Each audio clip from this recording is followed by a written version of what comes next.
Welcome to this masterclass edition of Negotiate Anything. With over 1,700 episodes featuring some of the world's brightest minds, we've carefully curated a couple of powerful conversations for you. What makes this so special is that you'll hear how different experts from different industries approach the same challenge in their own unique ways. Our goal is to give you multiple perspectives so you can build your own unique style. Success doesn't look the same for everyone, and in this masterclass, you'll see exactly why. Let's dive in. This episode is brought to you by Granola, Quince, HomeServe, and by Shopify. If meetings are eating up your day, Granola is a no-brainer. Get 3 months for free at granola.ai/Kwame. By Quince. Refresh your everyday with luxury you'll actually use. Head to quince.com/Kwame for free shipping and 365-day returns. Now available in Canada too. By HomeServe. Help protect your home systems and your wallet against covered repairs. Plans start at just $4.99 a month. Sign up today at homeserve.com. Not available everywhere. Most plans range between $4.99 and $11.99 per month for your first year. Terms apply on covered repairs. And by Shopify. Sign up for your $1 per month trial at shopify.com/Kwame. That's shopify.com/Kwame. Richard, thanks for joining us today. Very nice to see you. Yes, likewise, my friend. So how about you get us started by telling us a little bit about yourself and what you do? So my background is in taking findings from behavioral science, what people used to call social psychology, so the study of how people actually behave rather than how they claim to behave, and then applying those findings to marketing and persuasion. I like this. And little birdie told me that you might have written a book recently. I have a second book. So the recent one is called The Illusion of Choice, and the subtitle is 16 and a half Principles from Behavioral Science that Influence What People Buy. Love the title. Love the subtitle too. This is great. And I would like to, before we get into the topic, because both of us, we connect and vibe over psychology. So I like this. I think the semantics that you put out first are very important. Talking about the transition from social psychology to behavioral science, I think that's really important. Can you outline that a bit? I think behavioral science is a broader term. It's a term people might be familiar with because it's come into vogue in the last 10 or 15 years is behavioral economics. And the reason I say behavioral science rather than behavioral economics is a kind of, I think, a small subfield. It's very much associated with people like Kahneman and Tversky, where they took findings from psychology and applied them to economics. And they talk about principles like loss aversion and anchoring. But if you just focus on those principles as a negotiator, as a marketer, as anyone trying to persuade other people, I think you're missing out on a really rich heritage of a lot broader findings from social psychology. Those findings go all the way back to the 1890s. I think many of them for practical commercial use. I agree 100%. And that gives us a great segue into the topic of today's episode. So I think it would be great if we start off by just talking about the benefit of understanding psychology as a negotiator to really bring life to the negotiation tactics and strategies that we utilize. But then I want to go into some of your favorite claims to discuss. First, we're going to talk about the stolen thunder phenomenon, and then also the precision of claims and making benefits concrete. So let's just start off by setting the stage, letting folks know of why it's so important to understand psychology as a negotiator. There's probably three big reasons. The first, I think, is relevance. You're trying to influence the behavior of another person. And all behavioral science is the study of what effectively changes people's behavior. So I think that is a very, very relevant field for anyone trying to persuade other people. The second strength is robustness. In all fields of business, and I think this is true whether it's marketing or negotiation, there's an awful lot of hearsay. Now, people claim there is an effective way to change behavior to others. What I like about behavioral science is it's never just based on claim or logic or authority. Now, all these ideas are based on peer-reviewed observed experiments. So you can give these findings genuine credibility. So there's this robustness to the field as well as the relevance. And then the third R is there's a wonderful range. It's not that there are 5 or 6 of these experiments. There are tens of thousands. So whatever country or category or area you work in, there will be an experiment out there that can help you. I'm not saying it's going to solve the problem, but it will give you a head start to solving the problem. Agreed. And I love that terminology of head start too, because a lot of times when we are in the midst of a difficult conversation, we might not be able to access a precise strategy or tactic for the situation in front of us. But if we can understand the psychology and come up with workable hypotheses in the moment for what psychological challenges might be in front of us, then it gives us a starting point where we can start to create our own bespoke strategies in the moment and solve for those potential challenges. Yeah, not a nice way of putting it. The other strength, talking about head starts rather than complete solutions, is it opens up people to trying small things. Now, if you just look for a silver bullet to solve all your problems, well, I think you'll still be looking in 10 years' time. But if you accept there are lots of small things you can do that cumulatively add up to a big effect, that's much, much easier to put into practice. Absolutely. And tell me if this resonates with you too, because when you start to avail yourself to the knowledge of this literature here, it can initially be overwhelming because, like you said, there are thousands of studies and it's like finding the starting point on a circle. Where do I start? What do I do? How do I approach this? But then when you think about the cumulative effect, then you can start to recognize, oh, we can put these in order and make our eventual point more persuasive. The way that I think about it is in terms of psychological stacking. So we don't know what that final thing that will push the other person across the edge and lead us to that magical endpoint of persuasion is. But if we can get a better understanding of the psychological nuances at play, we can start to stack some of these principles on top of each other in the interaction in an organic way that makes it more likely holistically that the person will be persuaded and change their mind.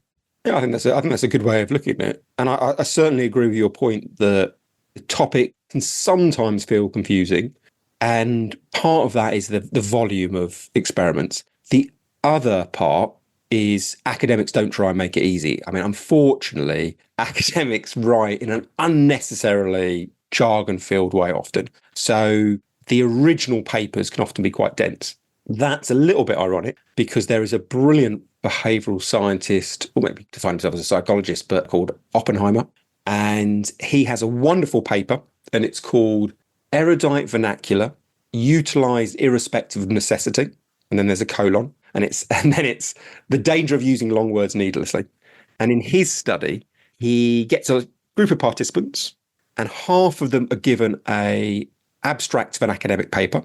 So this is the précis at the beginning of the paper, that it tends to be written in an unnecessarily complex way. That group read the abstract, and then they rate the intelligence of the author. Oppenheimer then gets another group of people, gives them the same basic abstract, but this time he's replaced the jargon with simpler alternatives. Now, when that second group rate the intelligence of the author, the scores are 13% higher. So Oppenheimer's argument is we often believe the way to impress other people is to speak in an unnecessarily convoluted, complex way, but actually it tends to backfire. You want to speak in the simplest way you can that still reflects the nature of the subject. So unfortunately, many psychologists have not learned from that paper. Most academic papers are unnecessarily dense and turgid. This is so validating. And listeners, to make this even simpler, the more you try to sound smart, the dumber you may end up sounding. That would be Oppenheimer's point. Absolutely. Absolutely. Yes. Yeah. And I think really it speaks to the tribal nature of communication too. Because a lot of times you write these papers and they are written in this esoteric language because you're essentially trying to look cool to your friends. So I want to show off to the people who are in academia who can understand this. But then for the people who are in the business world, they're trying to take this knowledge and apply it practically. It makes it inaccessible and then people can't utilize it in the way that it was meant for. Yeah, absolutely. I think a lot of professions are similar, both in using unnecessarily complex terminology, but also often doing things that aren't for the benefit of the end client, but are signaling their sophistication to their peers. Like my field is advertising, and often brands don't use very simple techniques, like rhyme, for example. Rhyme in the 1960s, 1970s was a very common tactic in advertising. There's lots of studies that show it's very memorable and it tends to be believable. But if you look around at the last 5 or 10 years of advertising, rhyme is used much, much less. And I think the reason is if you're a creative director, you feel slightly simplistic to suggest a rhyme. You want to be admired by all your creative peers. And rhyme certainly won't generate that image of sophistication. Agreed. Agreed. And it's, again, it requires a bit of internal negotiation to figure out what it is that's most important to you. And efficacy and persuasive value is what you're going for. Then sometimes it requires a little bit of humility in order to put that into practice. Absolutely. Absolutely. Yeah. Well, let's move on to the stolen thunder phenomenon. I was really excited to see that. Can you let the listeners know about it? Yeah, it's a lesser known study. The original work was done by Kipling Williams at the University of Toledo.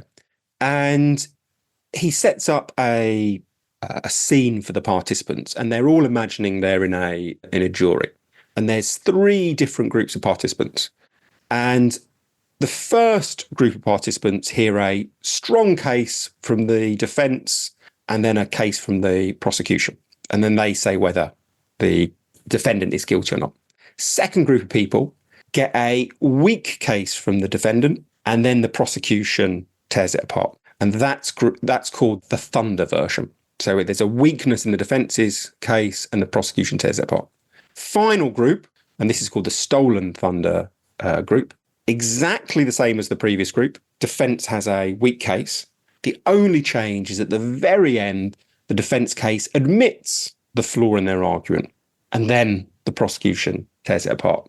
Now, in that group, there is a significant increase in the proportion of participants who believe the defendant is not guilty. So between the thunder case and the stolen thunder case, you see an increase in the volume of people who are found innocent. Now, it never gets up to the stage of innocence in the strong defense case. So the argument from Kipling Williams is, if you have a problem, better to admit it before the other side draws attention to it. Because if you admit a flaw in your argument, you have proved your honesty, and then everything else you say becomes that much more believable. Because remember, in the setup for this case, the defense never gives reasons about why, in the stolen thunder part, never gives reasons about why that weakness isn't a problem. All they do is state its existence. If the person you're dealing with knows that you have a flaw, far better that you say it, and then at least you get the benefit of trustworthiness and believability. That's something I think can be applied far more often in negotiations or persuasion. Richard, let me summarize this, making sure I get it. So we have 3 different scenarios. In the first one, we have the strong defense, and then we hear from the prosecution. In the second one, we have a weak defense, and then we hear from the prosecution. And in the third one, we have a weak defense, but at the end, you admit the weakness, and then you hear from the prosecution. And then in terms of persuasive value, it's the strong defense that gets the most innocent verdicts. The next best is the stolen thunder, where the defense admitted the flaw. The worst one for the defense perspective is when the defense never admitted the flaw. Yes. So point being, if you've got an amazing courtroom case, absolutely brilliant. But if in most circumstances, there's going to be a problem, there's going to be conflicting evidence. If you admit that problem, then you stand to benefit. I love this. And especially as a lawyer, I love this too, because a lot of times through no fault of your own, your client comes to you with flaws. Every client is going to have flaws. And I think a lot of times the ego of the lawyer can lead them to say, well, it almost reflects poorly upon me if there are flaws. But it's not that you as a persuader are flawed necessarily. We all are flawed, but you understand the point, is that the circumstance is not 100% perfect. And for us as negotiators, whatever realm we happen to find ourselves in, we have to recognize that sometimes we find ourselves through no fault of our own in situations that are not very advantageous, and we have to play our position. And a lot of times we overplay our hands because we think that's the best way to approach it. But what this study is showing us is that might undermine our credibility and therefore make us less persuasive. Yeah, absolutely. In most situations, you're not going to be, especially in a commercial situation, there's going to be skepticism from the other side. Because if you just say your product's amazing, the other party is going to think, well, you would say that, wouldn't you? But if you admit there's a problem, then you have tangibly proved your honesty. Everything else becomes more believable. So I think it's dealing with the world as it is rather than dealing with the world as you want it to be. And Love this. problem with most negotiations is that skepticism. Absolutely. Yes. And we have to recognize too that a good negotiator to a certain extent has to have that level of skepticism, or else somebody will take advantage of them. So we have to assume that they're going to come with that skepticism. And if we give them essentially what they're looking for and say, hey, here it is. Yeah. Eases a little bit of that tension and it helps them to trust you more. Yeah. And now let's say somebody listens to this and they say, okay, I know what I'm going to do. I'm going to steal their thunder. I'm going to talk about my weaknesses. What are some of the mistakes that people could make when doing this? That's a brilliant question. So, of course, admitting a flaw is a broad recommendation. There are all sorts of types of flaws. What's interesting in my field of advertising is the best communicators don't admit a flaw randomly. So you admit a flaw that has a mirror weakness. One of the great alcohol campaigns from around the world is Guinness. And for a long time, they used to say in their strap line, good things come to those who wait. Brilliance of that line is you admit that it takes time for a pint of Guinness to be poured. So you admit the problem of delay and waiting. But most people in their mind have a trade-off with slowness. We believe if things are slow, they're going to be high quality. Or Listerine, the taste you hate twice a day. You admit that you taste foul, but people assume, well, if you taste foul, you're going to be really potent. So the best communicators, I think, find a weakness that has that mirror strength. Oh, that's brilliant. So it's one of those situations where you admit, yes, this is a weakness, but at the same time, it is a good thing for this reason. Yeah. Yes. Now, you've got to be careful here. You can't humble brag. You can't say, the classic interview response of, what's your weakness? Oh, I'm a perfectionist. That will just irritate people. It's got to be a genuine flaw. Imagine your customer. It's late. They're scrolling, and then they find exactly what they've been looking for, your product. They add it to the cart. They hit checkout, and then they realize that their wallet is nowhere near them. Passwords? Forgotten. Card number? Not a chance. That's the moment most businesses lose the sale, but not yours, because your store has that purple button. One tap, done. That's Shop Pay, powered by Shopify, and it's why Shopify has the best converting checkout on the planet. Fewer abandoned carts, more completed sales.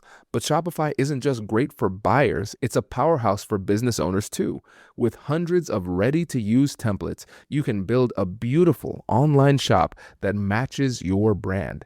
Shopify is also packed with AI tools that write product descriptions, polish page headlines, and even enhance your product photography. And with world-class expertise in inventory, shipping, and returns, Shopify is truly your commerce expert. See less carts go abandoned and more sales go with Shopify and their Shop Pay button. Sign up for your $1 per month trial at shopify.com/Kwame. Go to shopify.com/Kwame. That's shopify.com/Kwame. You know what's ironic? As a negotiation expert, one of the most important skills I teach is presence, truly listening, reading the room, catching what is not being said. But for the longest time, I'd walk out of my own meetings realizing that I spent half of the time buried in my notes instead of actually being present. Things would fall through the cracks, action items would get fuzzy, and I'd have to piece everything together after the fact. But that changes with Granola. Granola is an AI-powered notepad built for the way that real people actually meet.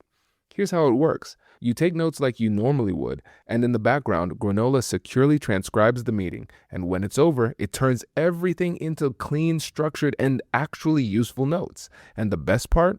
Granola works through your device's audio, which means it integrates seamlessly into the tools that you already use. No setup, no awkward interruptions. It is just your normal meeting with superpowers. You get to actually listen, stay fully engaged, and still walk away knowing exactly what was decided, who's doing what, and what comes next. Before Granola, our team would spend extra time cleaning up notes and double-checking details. Now, we leave meetings aligned and clear. It saved us time and helps us to operate at a much higher level. If your meetings are eating up your day, Granola is a no-brainer. You can try it totally free for 3 months. Just go to granola.ai/Kwame. That's granola.ai/Kwame. Get 3 months free at granola.ai/Kwame. Now, in maybe a one-to-one or a business-to-business commercial setting, your flaw might be that you're expensive. Now, that's quite interesting because although high price might put some people off, most people assume if you're high priced, you're high quality. So if the case is that you are trading at a premium versus your competitors, there is an advantage sometimes to leaning into that. The other party is going to find out anyway. And you want to make sure they connect and are reminded of high price equaling high quality. So yeah, it's really about picking the best flaw to admit. This is great. And what this is telling me too, it shows the power of preparation before these conversations. Because if you do your research, you understand what your flaws are going to be, then you can think about how you can strategically introduce that in a way that is non-threatening during the negotiation. Preparation, I think you're right, is very important. Because if you go back to that original Kipling-Williams study, in his argument, he's saying, well, admit the flaw if the other party is going to be aware of it eventually. So trying to work out what the other party already think of you. I think you're right. That's an area that would reward preparation. Love it. Love it. All right. And now let's move on to that next point too, the precision of claims and making benefits concrete. Yeah. So 2 separate points. First one around precision. And again, this is trying to overcome the challenge of a trust gap. So the study in question comes from Schindler at Rutgers University and gets a group of people, randomizes them into 2 separate groups. The first group see an ad for a deodorant, picture of the deodorant, description, and within the description, the ad says reduces perspiration by 50%. Next group, same picture, same description, but the percentage changes. Now it either says it reduces perspiration by 47% or 53%. So essentially, some people see a round claim, 50%, some see a precise claim, 47 or 53%. Schindler then questions everyone as to 1, how accurate do they think that claim about perspiration reduction is? And 2, how believable or credible is it? Now, the group who heard the precise number rate accuracy 10% higher, credibility, believability 5% higher. Schindler's argument is that over time, people have got so used to hearing those who are speculating using round numbers and those who know their stuff using precise numbers that the 2 things become fused together. We're very attuned to this. If someone said to you, how old's your brother? You'd probably say, well, he's 37 or 38, depending on his age.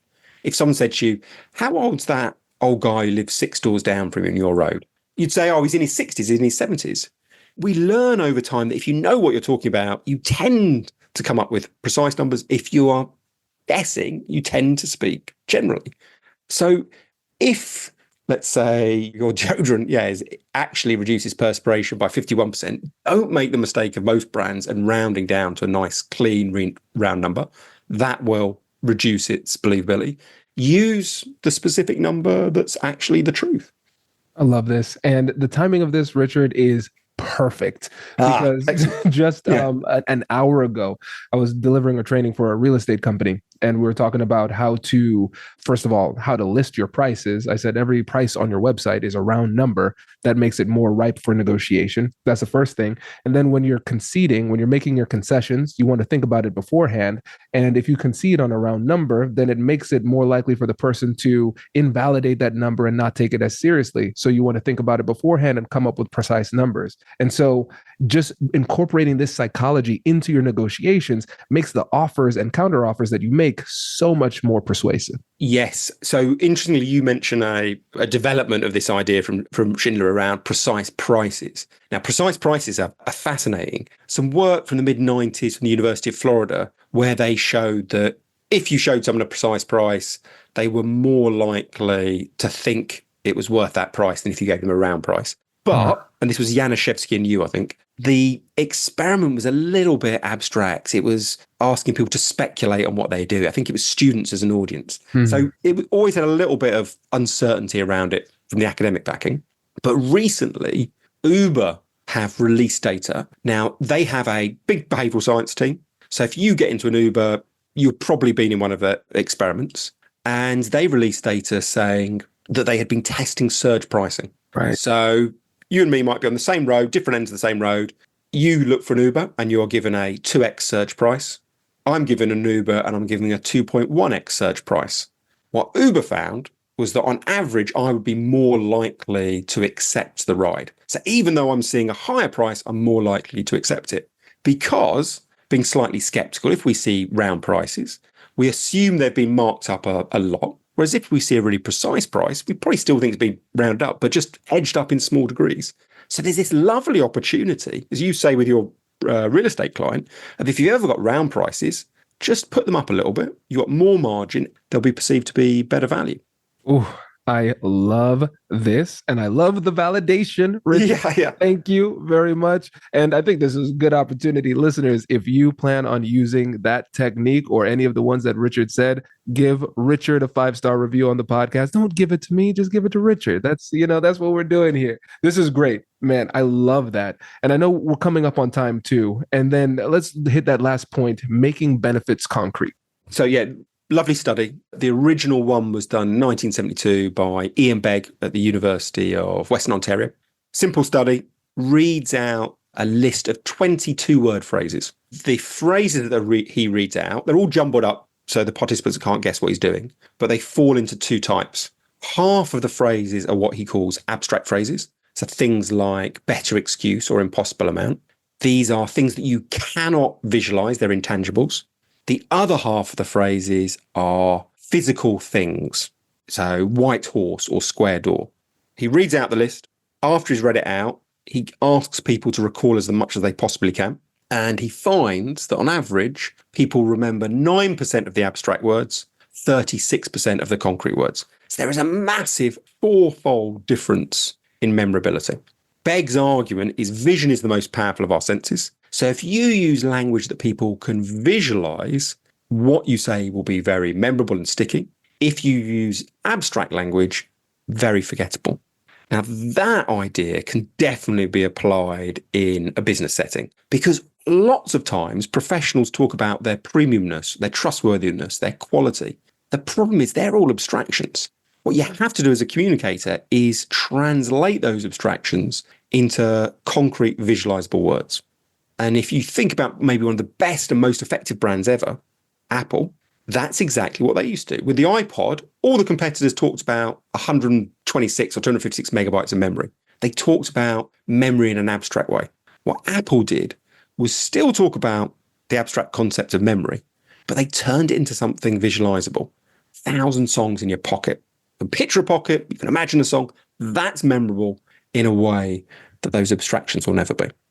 Incredible. And this is not, I'm not trying to be hyperbolic here, but I think for me as a business owner here and somebody who negotiates every day, just these little tweaks, I can see immediately how it could lead to better understanding, more collaboration, less distrust, and more persuasive value while still being really honest and transparent with the way that you negotiate.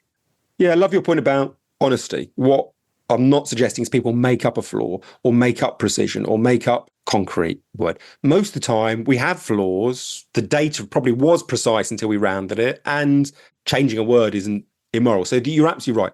All of these principles you've got to apply honestly. But if you do, absolutely, they'll have a positive effect. Absolutely. Oh, Richard, this was so good. I really appreciate this. And before you go, can you remind the listeners again how they can get in touch with you and the books that you've written too? So 2 books on this topic, The Choice Factory and The Illusion of Choice. And then if they want to get in contact, LinkedIn's great. So it's Richard Shotton. I often tweet or just tweet about psychology and marketing, and that's at @rshotton on what I guess I should call X now rather than Twitter, but people will know what I mean. Fantastic. Richard, thank you so much for joining us. Really appreciate it. You've You've just heard one powerful perspective, and now we're moving on to the next. A fresh voice with a new angle on the same challenge, so you can keep expanding your skills. Let's dive in. Jordy, thanks for joining us today. Thanks, Kwame. I'm excited to be here. Yeah, man, we're excited to have you. So how would you get started by telling us a little bit about yourself and what you do? So I'm a business school professor at ESADE Business School in Barcelona. But as you can tell from my accent, I'm not Spanish. I'm actually Belgian. So that's a French accent you're hearing. And I've been teaching negotiation for over a decade.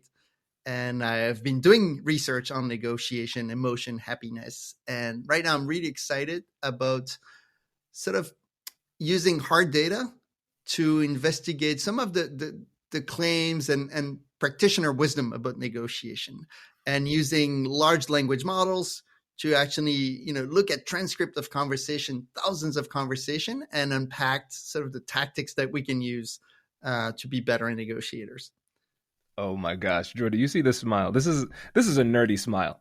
I'm excited to get into this data and the research. This is fascinating. I think we should just start off and just marvel at the technological advances that have gotten us to a point where you could even do something like this. So I think it'll be cool to just start off by talking about what research in negotiation looked like in the past compared to what you can do now with artificial intelligence and large language models.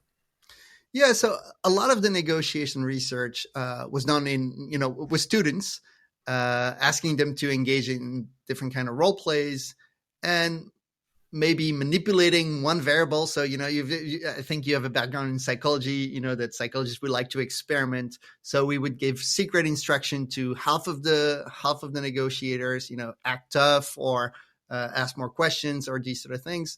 And observe results in scoreable negotiations on which you can quantify how well a person is doing or not. But it's always been sort of at the negotiation level, right? So we give instructions about certain behavior, and then we observe if on average people are getting more or less points or value out of the deal. What the new technology sort of unlocked is now the ability maybe to record very easily negotiation conversations and start looking in not at the broad behavior level, but like at the word level. What are the key predictors of success? What are the words that influence the other person?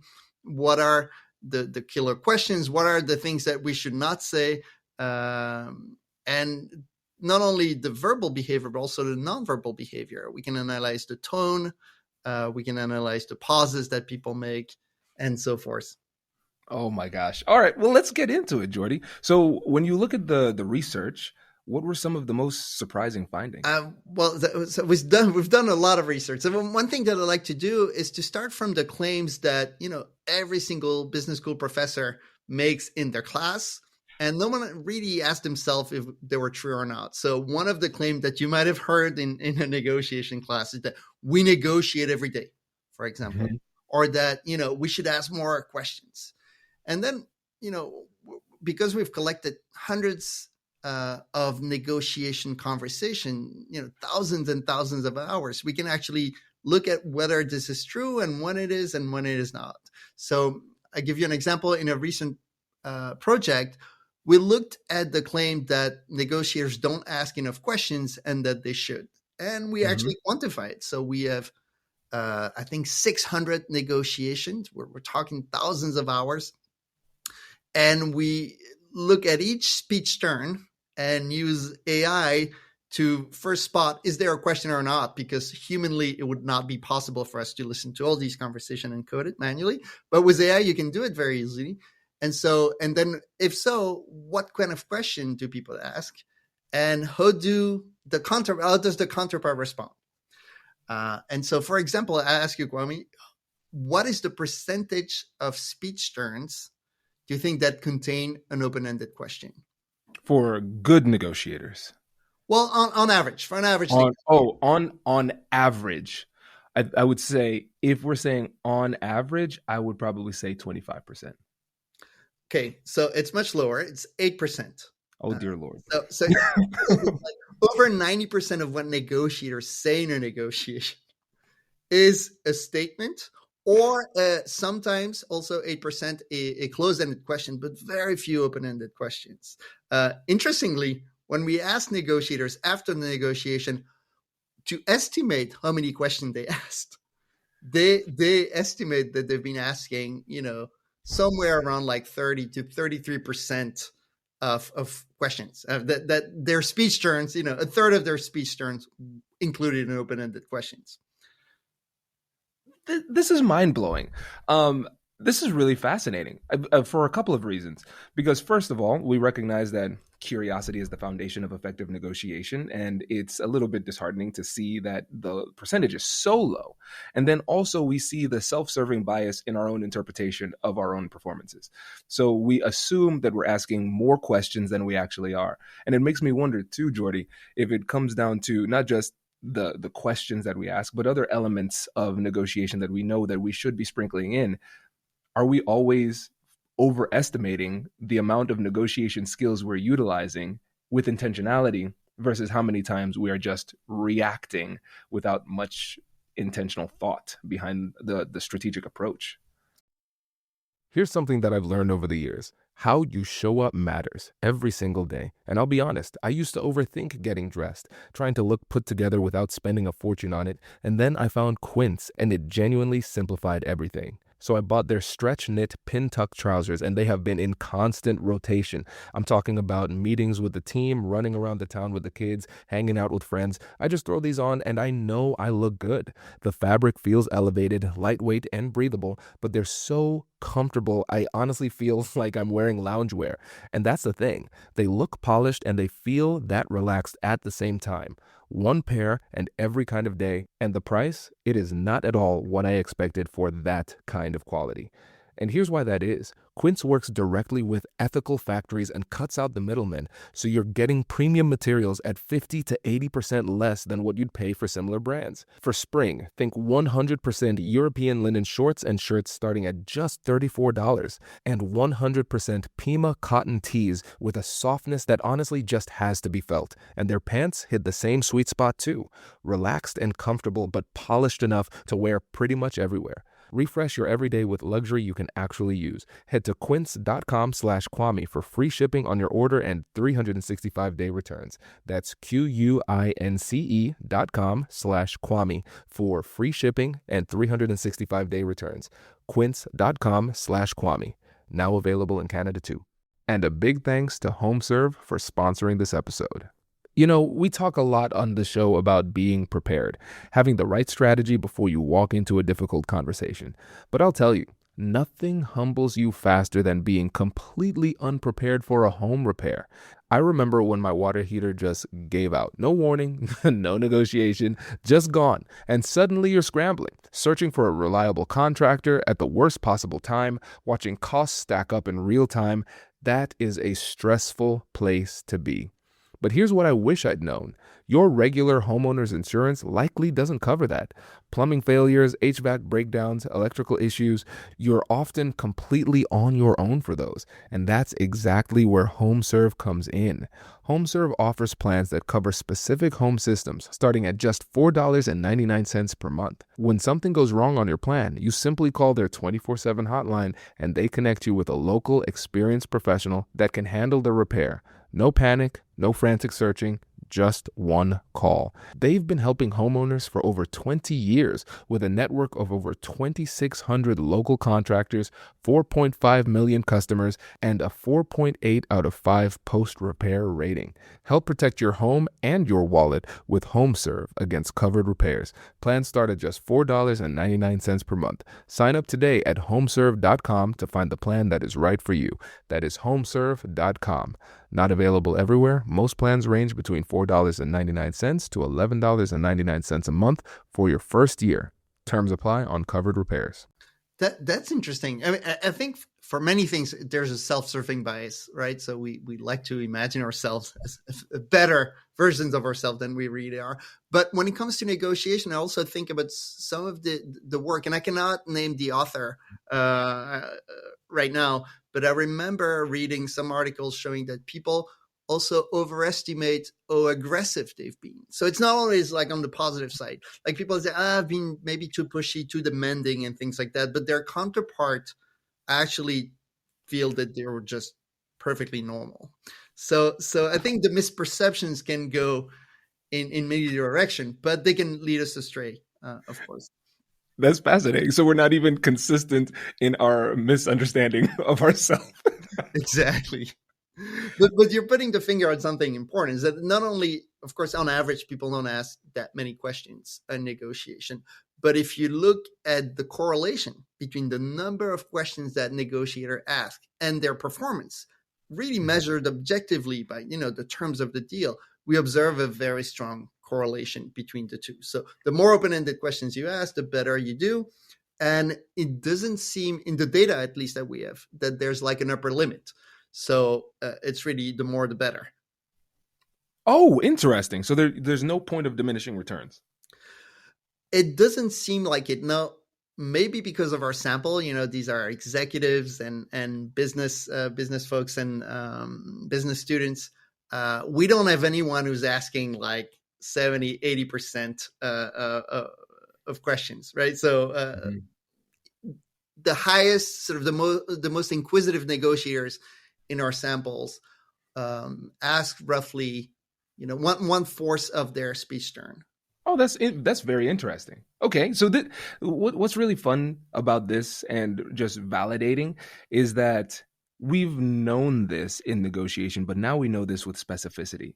It's really cool when we can utilize new levels of technology and advancement to validate the work that's been done in the past, but also bring another level of precision as well, and self-awareness. Because now for me, when I'm going through these conversations, I'm going to say, okay, great. Well, Kwame, now you can be even more confident in your strategies, which is great. I don't need to try to do something completely different. Now I just have more faith in the fundamentals. And I think that's one of the things that separates novice negotiators from expert negotiators. The expert negotiators know the fundamentals and they stick to it until it works. The novice negotiators know the fundamentals, they try it, and then they feel some resistance and then they give up. So this is really cool from that perspective. And so now we know we should ask more questions. What are some of the things that you've found that we should not be doing in our negotiations? Okay, so still on the question, and then I'll give you other example, but still on the question, for example, we found that there are instances where asking open-ended questions actually hurts the negotiator.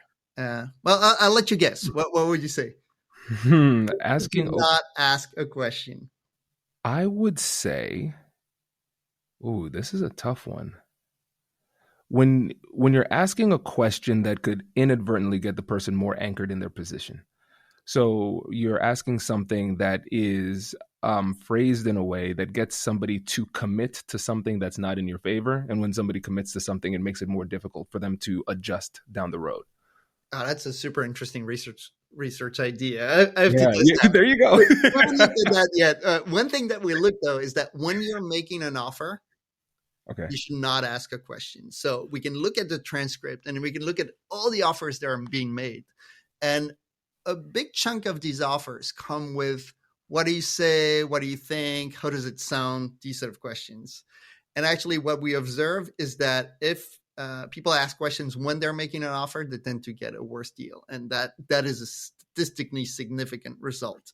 And we can even sort of back it up causally by doing experiments where we add a question to an offer or not. And we can see that the counter is tougher if there is a question. It just opens more room for negotiation, I guess.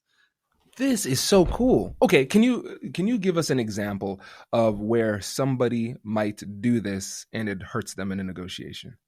So if I'm selling my service or if I'm selling, my phone, I just said, look, the price is $450 an hour. Period. Silence. Don't say, what do you think? That will lead the counterpart to negotiate a lot more. So that's one instance, for example, that sort of counterintuitively we thought, we found that questions were not helping.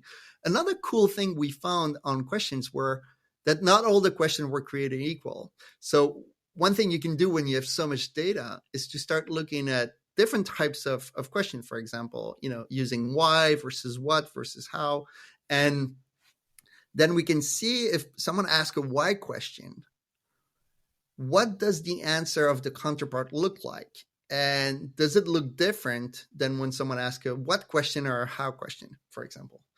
And what we found there is that, there's typically two motives in negotiation. You want to build rapport, but you also want to get information, strategic information. Why will get you more information? So when you ask a why question, why do you think so? People give you longer answers as a response, but the sentiment, the word that they use, tend to be more negative, and we can quantify that. If you ask a how question, answers are shorter, but the sentiment is a lot more positive, and what falls somewhat in between.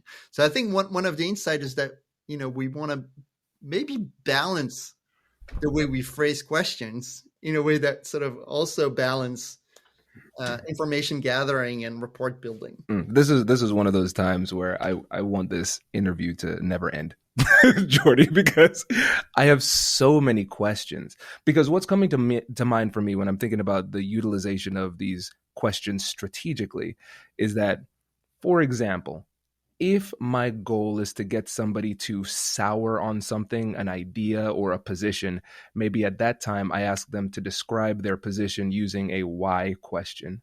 And then maybe if I just want pure information, but I want it to be more positive, I would ask a how question, because it would give me the quality of information, but it would not have the risk of tipping negative.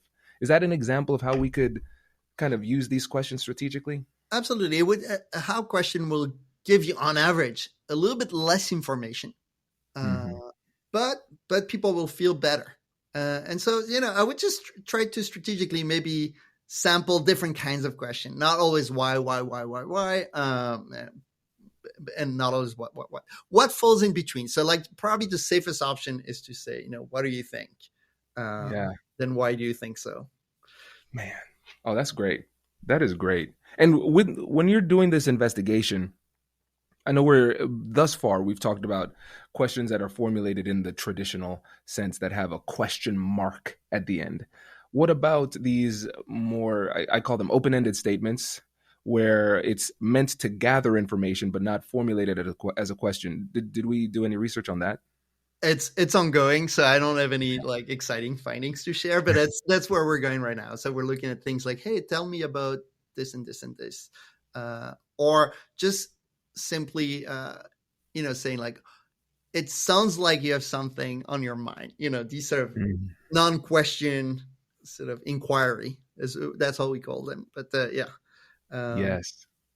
So these are some of the things we look at. We're also been looking at pronoun use, and it's kind of interesting. So I mean, and in a way, maybe a little bit obvious, but the more people use I, the less they tend to gain in negotiation. The use of you tends to be, a winner there. The use of we as well, but I, probably not. Interesting. Oh, so okay. So this is interesting because I think now we have to consider the timing of these words too. Because for sure, I think it's just I speech all the time, it can feel very selfish and self-centered, that type of stuff, very off-putting. We using collaborative speech, it's really cool to see that validated, because that's been the trend more in negotiation with collaborative negotiation.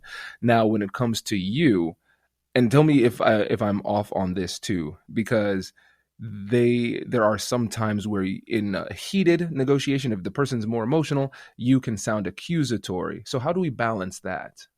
Yeah, that's right. So we're observing like really big trends on average, right, across all kinds of negotiation interactions. And then it looks like being centered on the other side is probably better than being centered on ourselves. That's, I think, the idea. But for example, in conflict, you're right? Then if I want to express my emotions, I'm much better off saying like, I feel frustrated right now than saying like, this is frustrating or you're frustrating. So, so absolutely. Right. So take it with a grain of salt. These are big trends, and the way I interpret them is like, we should be focusing on the other person. So these are some of the findings. Talking speed is something we looked at. So we find that people that speak with maybe a little bit faster than average and with more energy tend also to win more in our samples of negotiation. That was quite interesting. And there was one behavior. I'll let you guess which one. So we look at two kinds of outcome in your negotiation. We look at what we call objective outcomes. So it's the number of points that you get in these scoreable negotiation, or it's the terms of the deal, the price you get and so forth. And we also look at relational outcome. That is, we survey the counterpart afterwards. And we say, like, how much you want to negotiate with that person again, right? How do you feel about that person? So there's one factor in the many, many dimensions of communication that we analyze that is the biggest killer of willingness to negotiate with the person again. The conversation behavior. Interrupting. Absolutely. That is almost the only negative predictor of liking is the number of times you're being interrupted. Absolutely. And again, it's practitioners' wisdom, but it's kind of cool to see it, with big data, because sometimes some of the wisdom doesn't fully replicate. So, yeah. And I think for me, Jordy, what's fascinating about this is the fact that we are dealing with sample sizes that we've never been able to work with in the past. And this is an assumption I need you to clarify too.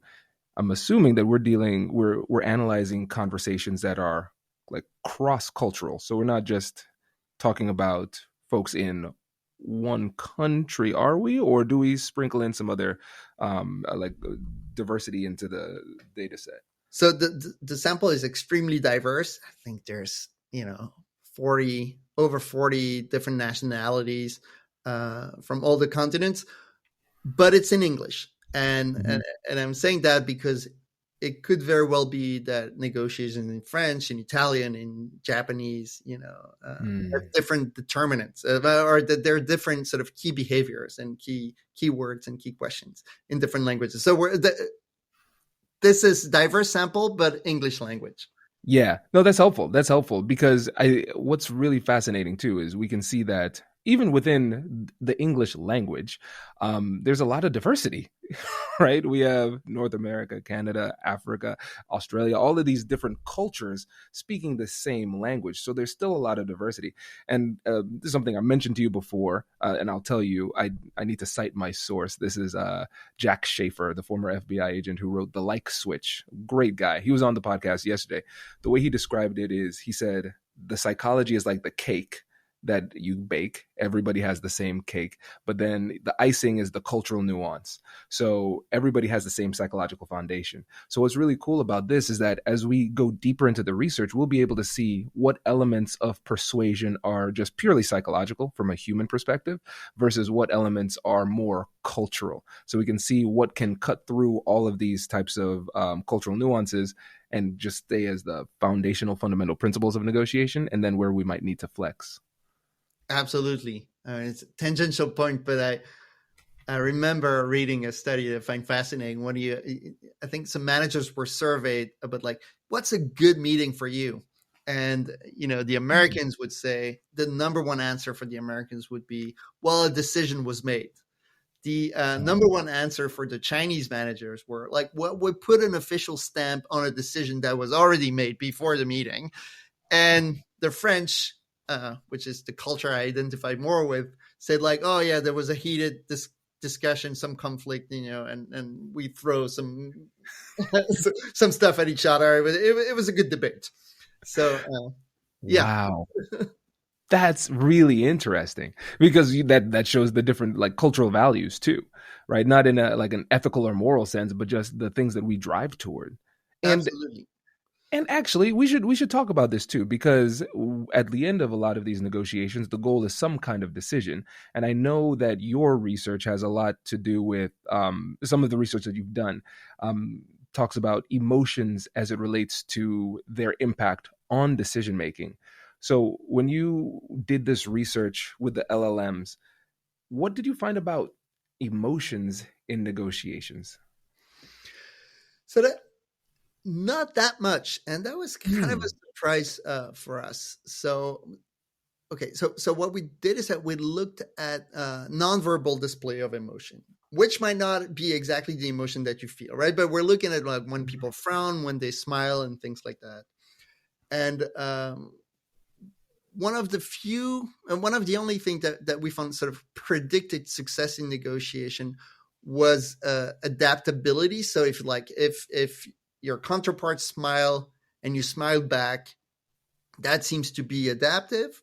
But if you're the one smiling first and consistently smiling too much, that is actually detrimental, right? So there's probably no like nice guy discount in negotiation. But being nice back is okay.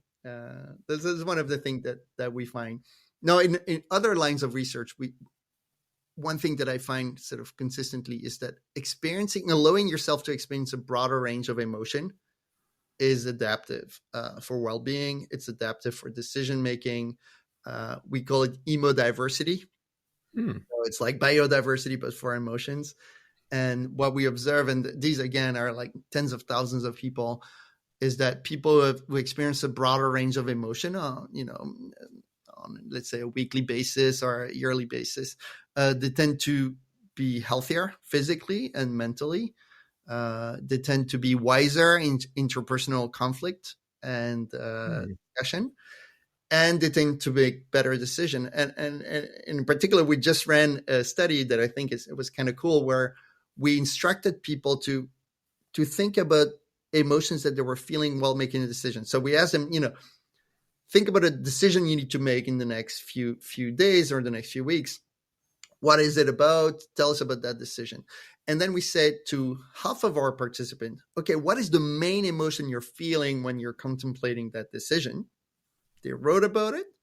And then the other half, we said, please write down at least 3 emotions that you're feeling. And they need to be different when you're considering that decision.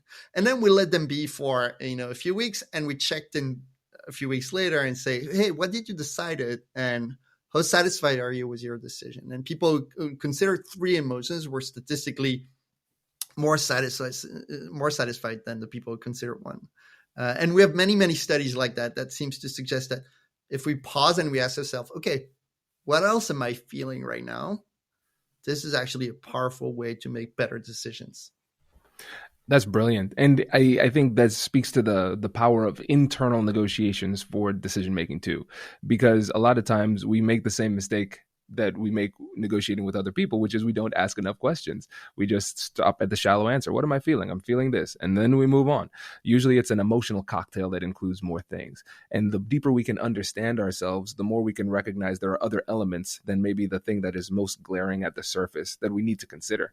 So I think that is brilliant. And it's so simple. And what's fascinating to me too is that there's value in stoicism, being able to stay even and focused and manage your emotions in a way where it might not be perceptible to the other side. But when it comes to our own understanding of ourselves, it seems like it's incredibly important for us to give ourselves license to feel. Absolutely. I think you put it beautifully, and you tied it to negotiation. Yes. Yeah. And emotions are messengers, right? And so the more messengers I listen to, the better informed my decision, really. Yeah. Okay. How about this? Now, with the research, did you find that there were any kind of magic words that seemed to consistently have a positive or negative impact in negotiations? Not the questions were the biggest determinant. Yeah. So if I have to give one advice, is like ask more questions. Talking speed was one. Not interrupting was one. Magic words, not so much, but we're only scratching the surface. Like there's so many things that we can look at with this data set that, if you have me back on the show in a year, I'll have a lot more insights to. Yes, absolutely. Seriously, man. I'm this is fascinating to me because you said, my background's in psychology. I love this stuff. And there were times where I I respected research, but I personally didn't want to do it. But I've got tons of questions that I want to be explored. So listen, if there's anything we can do to help, I mean, we have thousands of episodes, So because I think this helps us to move forward. That's the beautiful thing about this, and it validates what we've known, but now we know with more specificity and more. Just it gives us an opportunity to go so much deeper. But then the more we can explore this, and then the more we can understand how humans respond in these really tough conversations, the better the world will be. Because there are going to be some patterns that are just imperceptible. But once you give an LLM enough data, it can find things that we can't find. And that's just so exciting. Absolutely. And I think so yeah, it makes the world better. It makes us also happier. That's another research finding I wanted to tell you about. Is that so recently we tracked hundreds of people with an app that pinged them many times a day and asked them like, how do you currently feel? And then like, are you currently in a conversation with whom? And what is this conversation about? And one thing that we found was that when people were negotiating, reporting, a conversation that's some negotiation flavor, maybe they were bargaining over something, trying to convince someone, trying to find a joint solution, many different kind of negotiation. People are feeling actually less happy than if they were not in a negotiation. However, what was interesting is that if you don't look at the moment, but now you look at the entire set of moment for the person, the frequency at which a person negotiate, if you say like, hey, 30% of my conversations are negotiation, or 40% of my conversation entail negotiation.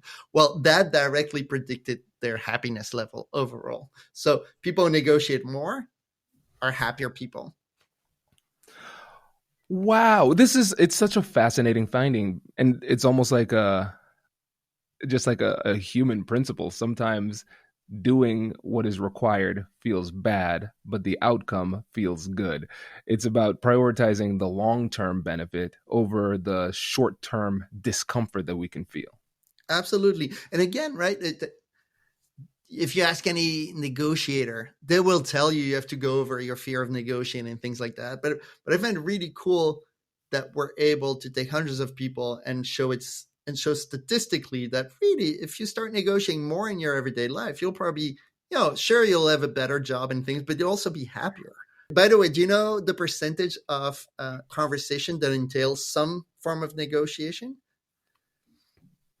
I need to get better on my percentages, guest Jordy. I'm going to nail this one.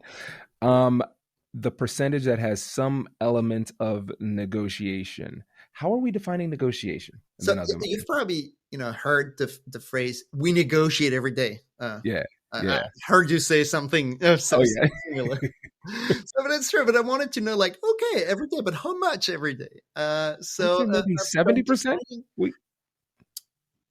As trying to find a conversation where people have sort of differing views, differing interests that they need to reconcile, right? Or even more broadly, any conversation where you need something from the other side.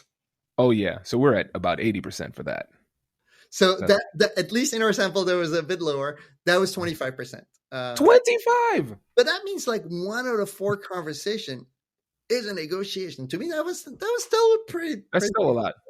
That's still, hey, Jordy, that might just be a me thing. That just might be me. Yeah, maybe exactly. You're an outlier. These were like regular, everyday people. And by the way, it's interesting because we looked at things like gender and age, and we don't find much differences. Again, this goes against some of the stereotypes that we might have, and some of the things that might have been true like 20 years ago. But at least in our data, we find very, very little gender differences. Ooh, that is a fascinating one. That's a really, and man, now this, every once in a while you have these moments, and by every once in a while, I mean frequently every day, you have these moments where you're like, oh, wow, time is moving past. Because I was thinking about Women Don't Ask by Linda Babcock and Sarah Lashiver. And remember, they were really the trailblazers in the gender dynamics and negotiation. And that was one of their big findings. But you're right, that is about 20 years ago. And they and a lot of other people have done a really great job of championing, just encouraging women to negotiate more. And it's really fascinating to see that in the data, it seems like it's worked. It seems like it worked. Yeah. And I think the most recent piece of research I read was actually showing a slight opposite trend, was women negotiating even more. Now, again, it depends on, it depends on the SES and depends on the kind of job. And most of the research is done on, MBAs and executive MBAs and things like that. So it might not be representative of the entire population, but clearly it seems like the trend is reversing. And some of these, that's why it's so important to check, with data every once in a while, that some of the wisdom that we have is still true. Incredible. And Jordy, I want to revisit something you mentioned, that talking speed is positively correlated. I thought that was really interesting. I honestly thought it was going to be the opposite. Do you have any hypotheses or ideas for why that could be? So, now my scientist hat. Yeah. There could be first a confound. And, talking speed might be associated with being more fluent in English or native. And because this is a very international and diverse sample, it could just be that it's a byproduct of, culture and things like that. Yeah. It could be that. Another possibility, and I think it's in line with some of the things we observe, is that just being sort of dynamic in the way you talk and outgoing is positively associated with outcome. And so that could be a signal that we're picking up, right? I don't want to recommend to people to start speaking like radio host or sports commentator, but clearly you want to be engaged and engaging. I think the way you talk, that's how I read the data. Man, okay, this is really interesting, because now I want to bring this back to authenticity as well, because we want people to be themselves. We also want them to utilize really consistent, grounded, foundational negotiation strategies that we know would work. But I think that still gives you a wide berth and a lot of latitude when it comes to sprinkling your own personality into that process. And so for somebody who's listening to this and they're saying, okay, cool, I need to fundamentally change who I am. What advice do you have for that person? Well, I think I'll follow your great, I remember last year or a couple of years ago, going through your online LinkedIn course on personality types. As I was trained as a personality psychologist originally, I was like, oh, these are some really neat ideas. And I started digging into the literature. And you're right. I think, there's room to express, authentically your personality, but also we should consider the personality of the person on the other side. And, if they're neurotic, highlighting the risk will probably make them act more than highlighting the benefit.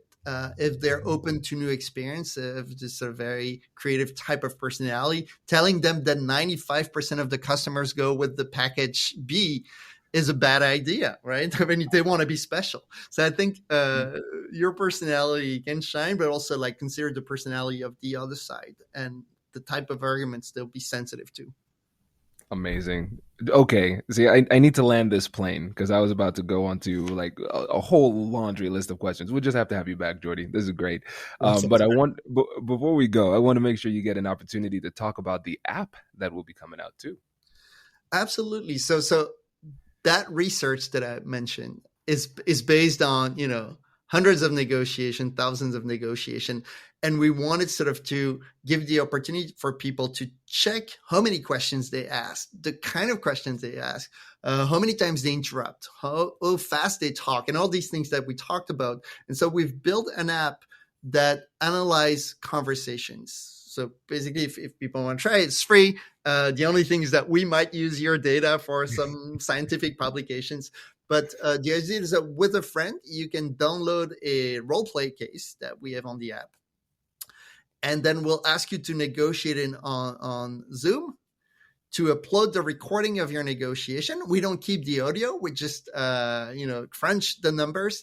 And we generate a 10-page report with all the nonverbal behaviors and some, sort of customize advice for people based on what they say and how they say it. So this is a win-win.